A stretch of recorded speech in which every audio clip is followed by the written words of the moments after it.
Il s'agit d'un dispositif à la fois de patrouille pédestre qui seront directement sur les plages en mesure de surveiller les festivités, mais également d'intervenir sur tout type de sollicitation.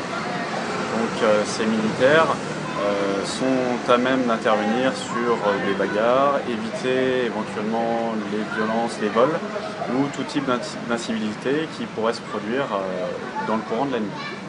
On a également des personnels qui seront en surveillance mais à l'extérieur de la zone, qui seront eux chargés de prévenir les cambriolages dans les résidences inoccupées, mais également d'éviter les vols dans les véhicules, sur les parkings, autour des zones de forte affluence. Je souhaiterais que tout le monde prenne conscience qu'on est quand même sur un littoral, donc qui appartient à tous les rayonnés, qui appartient pas seulement aux Saint-Paulois, que le civisme de chacun puisse effectivement ce jour-là être de vigueur, qu'on limite les déchets, donc l'apport de déchets sur le territoire, et qu'on passe à 31 dans de bonnes conditions, et surtout généralement c'est des familles qui viennent, que les choses passent très bien. Au niveau de la consommation d'alcool, qu'on limite parce qu'il faut reprendre la route, et qu'on limite les déchets parce que bon, c'est vrai que le littoral appartient à tout le monde, il faut que tout le monde respecte ce littoral. Vous avez été marqué l'année dernière par des faits précis? Tout à fait, effectivement, j'étais d'astreinte ce jour-là.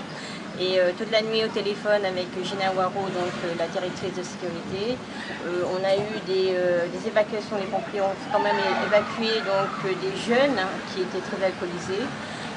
Moi-même, j'ai fait une tournée très tôt le matin avec la gendarmerie et les pompiers. Je peux vous dire que j'étais très marquée et j'avais jamais vu ça de ma vie, de voir le temps de personnes qui étaient très alcoolisées et le temps de déchets sur des portions du territoire et qui correspond vraiment à des tonnages de déchets.